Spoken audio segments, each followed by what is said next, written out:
Hello,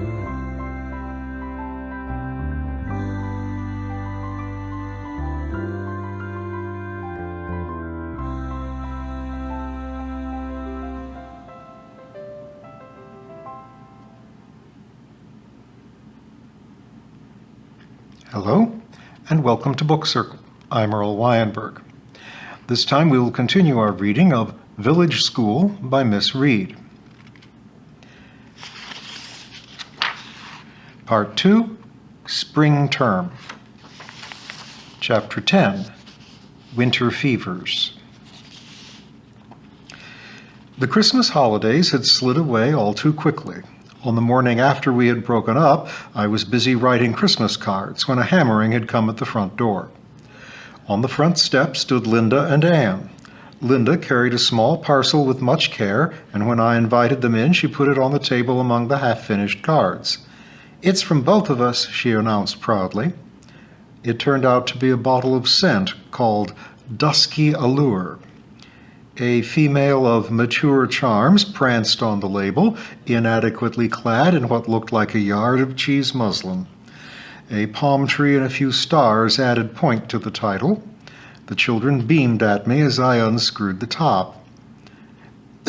"It's simply wonderful," I told them when I'd got over the coughing attack, "and very, very kind of you."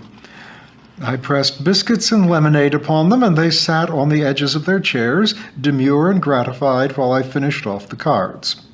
In the quiet room, one's lemonade went down with a gurgle, and they exchanged mirthful looks and turned pink. We parted with various good wishes for Christmas, and they skipped away, taking with them my cards to post. On Christmas Eve, I had had more visitors.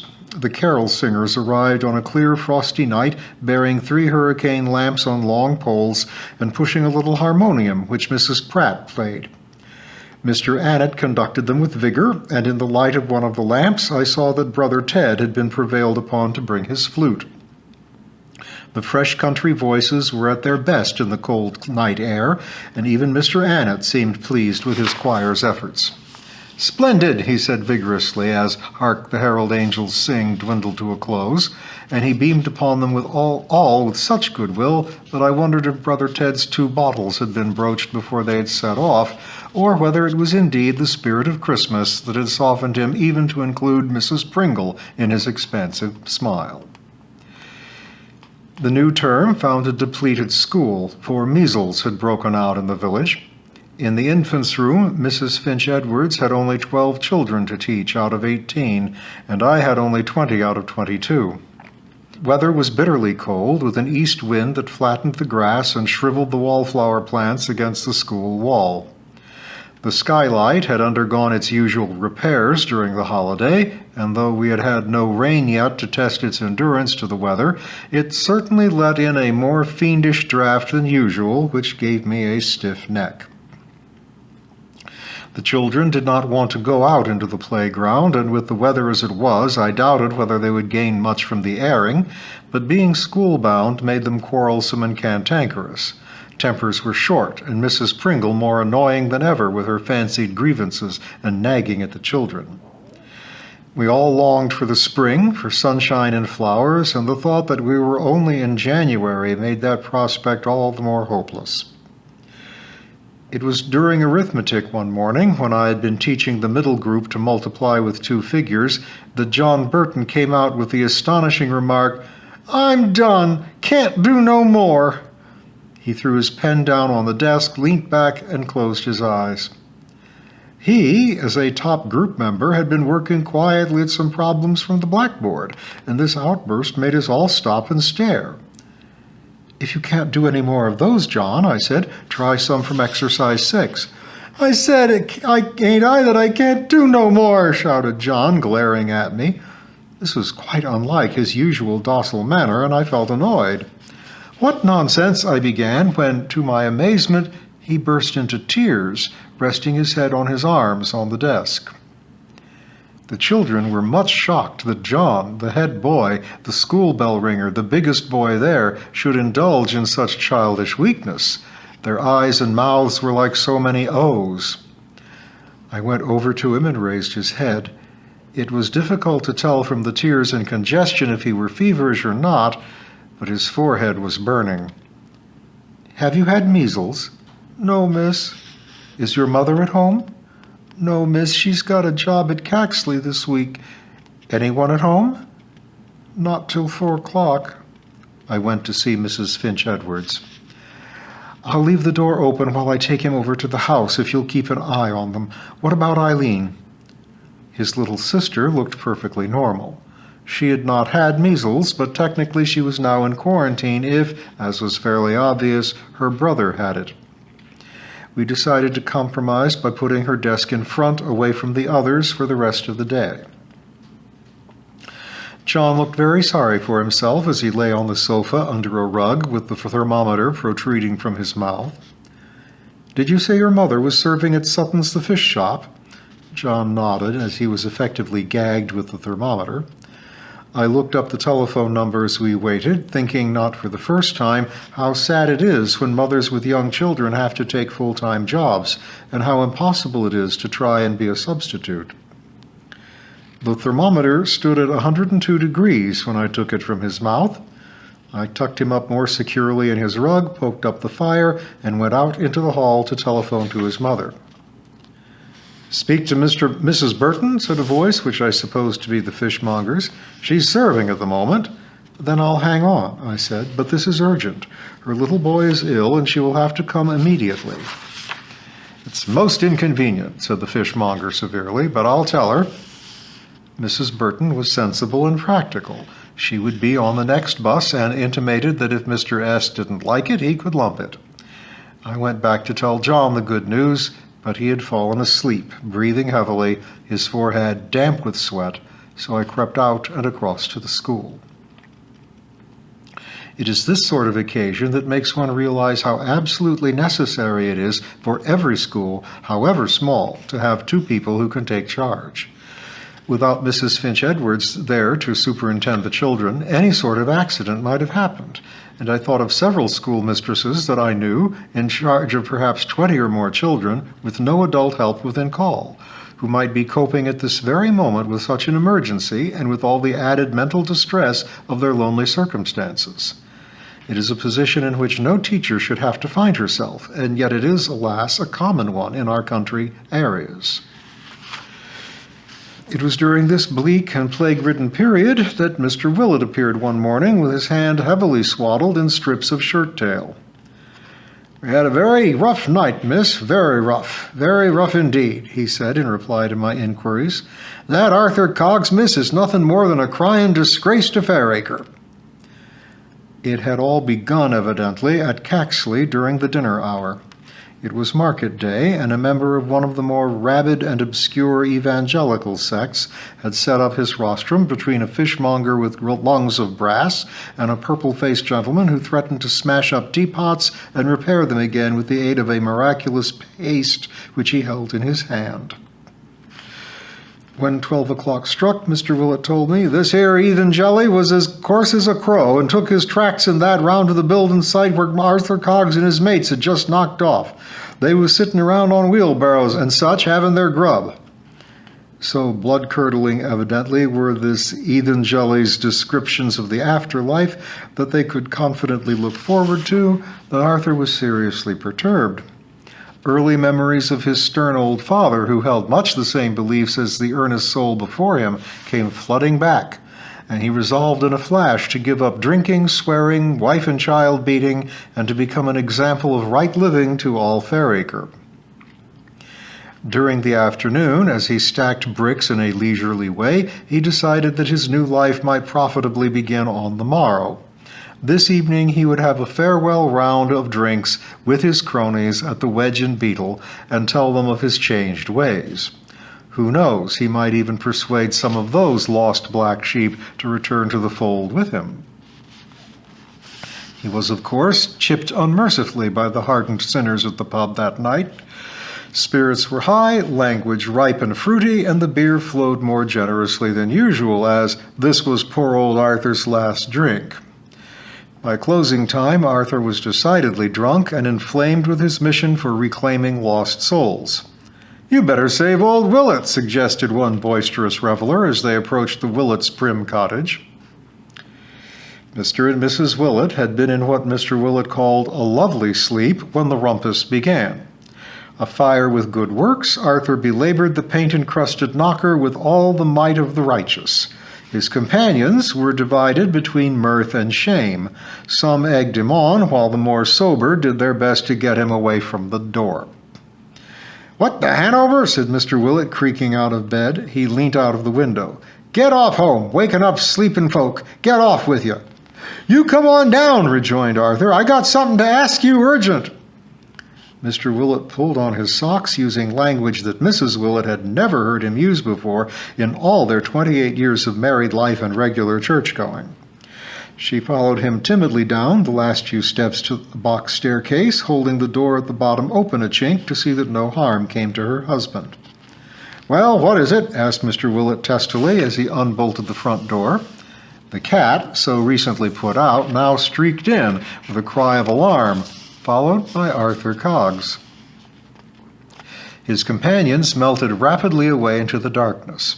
It appeared to them that Mr. Willett, standing there in his billowing flannel shirt that had served him by night and day for 6 days of the week, and with his sturdy legs bristling like gooseberries in the night air, he could well cope alone with his visitor. Arthur came very close to Mr. Willett and scrutinized his unwelcoming visage. "Mr. Willett," he said, with something between a sob and a hiccup, "I got something to ask you." "Well, get on with it," said Mr. Willett sharply. The draft from the drawer was cruel. Arthur Cogs looked behind him furtively, then advanced another step. "Willett, are you saved?" he pleaded earnestly. Mr. Willett's patience snapped at this insult to as steady-going a churchman as the village boasted. "Saved?" he echoed. "I'm a darn sight more saved than you are, you gobberin' great fool!" And he attempted to push Arthur through the door. But, with the strength of one who burns with 9 pints of beer and religious conviction, Arthur thrust him aside, closed the door with a backward kick, and came further into the room. He leant heavily on the table and looked across at the incensed Mr. Willett. "But have you seen the light?" he persisted. "Do your limbs tremble when you think of what's to come?" Mr. Willett's limbs were trembling enough as it was, with cold and fury. He opened his mouth to speak, but was shouted down. "Gird on your armor, Willett!" bellowed Arthur, his breath coming in beery waves across the table. He brandished his arms wildly, knocking down a very old flypaper that fell glutinously across the red serge tablecloth. "Gird on your sword! Gird on your helmet, Willett!" His eye lit upon 2 stuffed owls that dominated the dresser by the fireplace. Carefully, he lifted the heavy glass cover from them, and with a glad cry, dropped it over his own head. The stuffed owls swayed on their dead branch, and Mrs. Willett gave a little wail and came down the last 3 stairs. Like some enormous goldfish, Arthur rounded on her, eyes gleaming through the cover. "You saved?" he bellowed suspiciously to the newcomer, steaming up the glass as he spoke. "Yes, thank you," murmured Mrs. Willett faintly, shrinking behind her husband. "Then put on your helmet," advised Arthur, tapping the glass by his right ear. "Gird your loins." "Here, that's enough of that," shouted Mr. Willett, enraged. He caught hold of the dome above Arthur's shoulders and attempted to force it off. But so heavy was it, and so much taller was his visitor, that he found it impossible to accomplish. "Sit you down, Willie!" screamed Mr. Willett, giving the glass a vicious slap, and Mr. Cogs a most unorthodox blow in the stomach. Arthur folded up neatly and sat, winded, on the horsehair sofa. Speechless with fury, Mr. Willett pulled the cover off and handed it to his wife, who tiptoed across the room and replaced it lovingly over the owls. "If I wasn't in my nightshirt," said Mr. Willett wrathfully, "I'd hold your fat head under the pump. You get off home to your poor wife." Arthur's militant spirit had evaporated suddenly, and at the mention of his wife, a maudlin smile curved his moist mouth. "Me poor wife," he repeated, and sat considering this for a full minute. "Me only wife," he said, looking up in some surprise.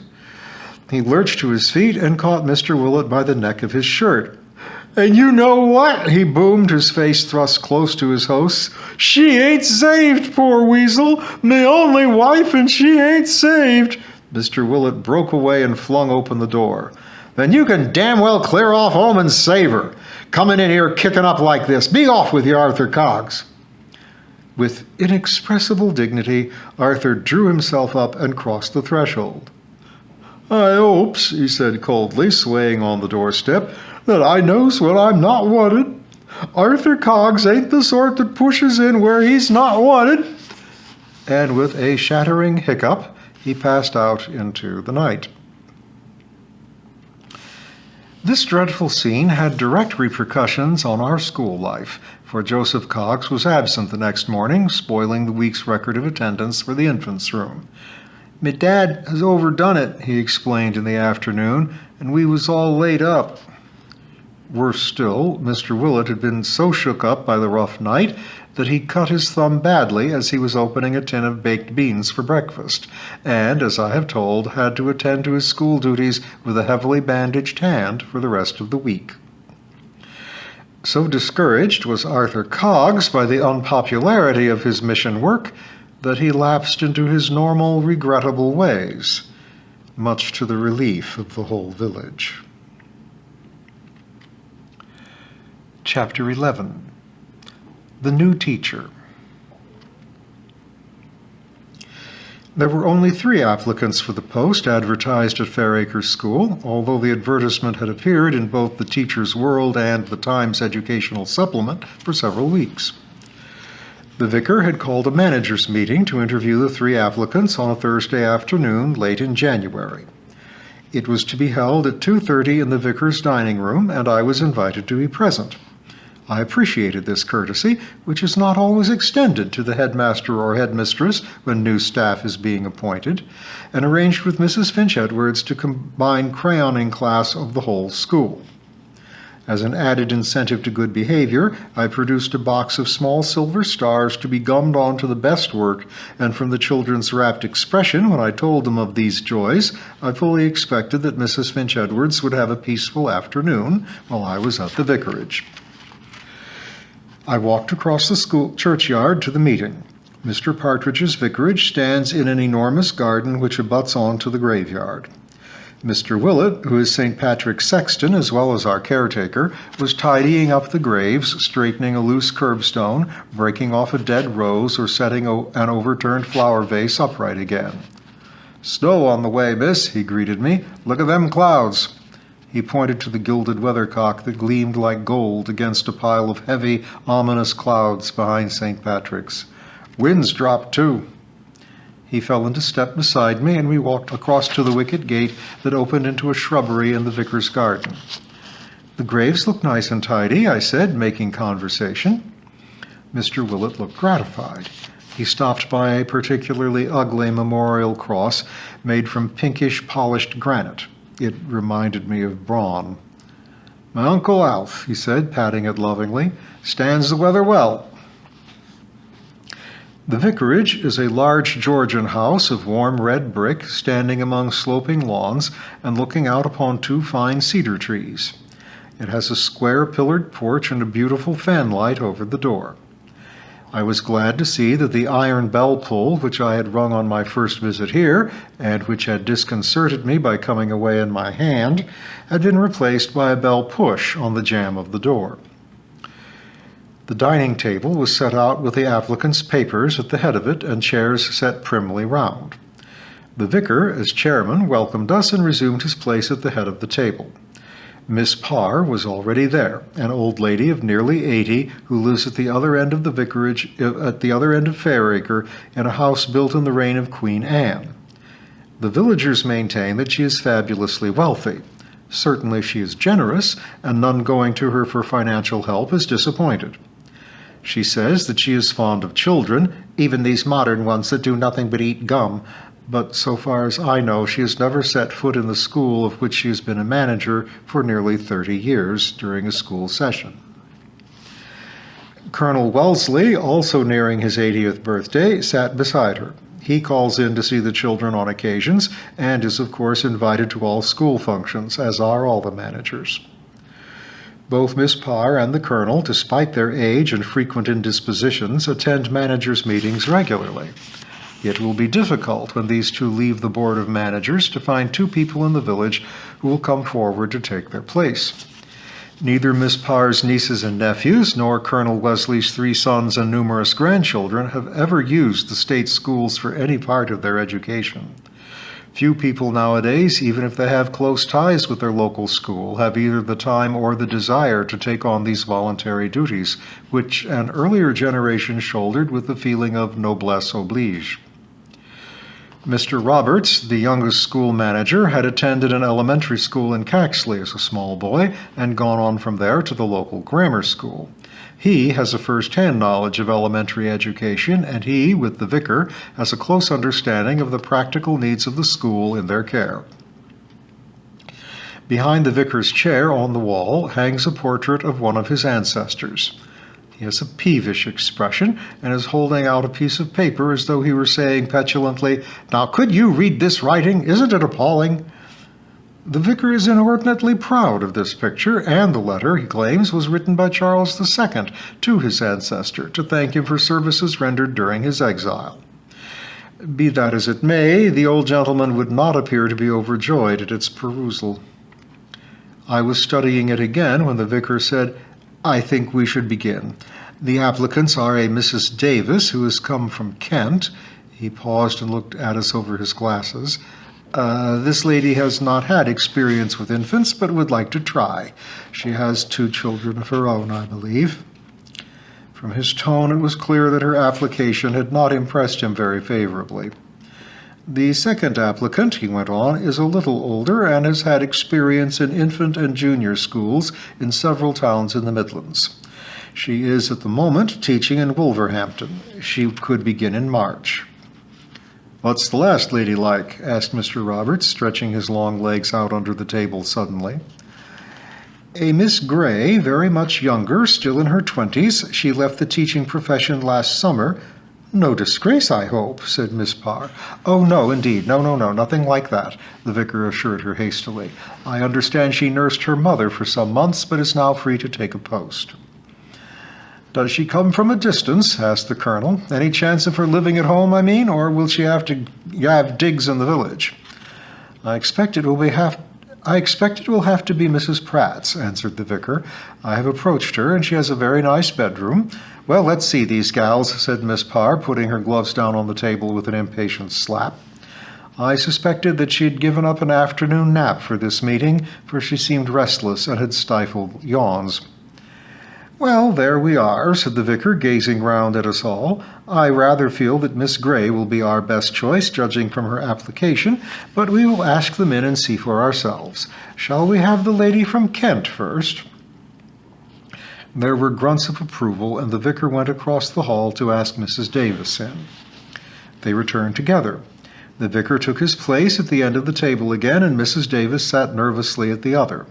We all wished her good afternoon and smiled at her encouragingly. She was a large woman with a shiny face. Her neck was flushed red with embarrassment, and she answered the vicar's questions breathlessly. "May I ask something?" she said. "Where is the nearest station?" "Why, Caxley," said Mr. Roberts in surprise. "And what sort of bus service?" she asked. The Colonel told her, and her mouth dropped open. "I'm afraid that quite settles it," she said with decision. "I thought coming along how very far away from everything it was, but if that's the situation, well, I'm sorry, but I would rather withdraw my application. I've got my 2 girls to think of, you know. We can't be buried miles from anywhere." The vicar looked regretful.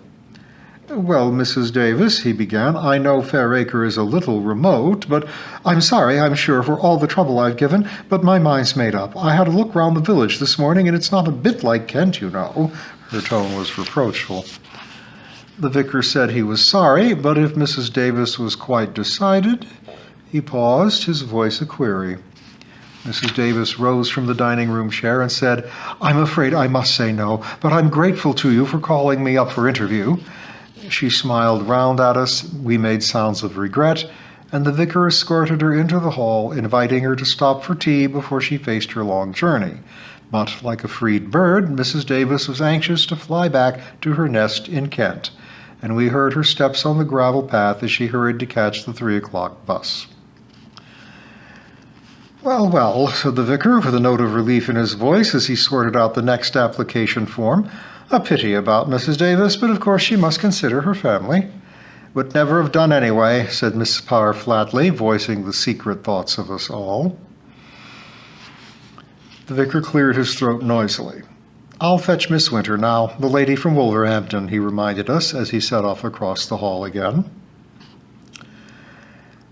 And we will meet Miss Winter next time.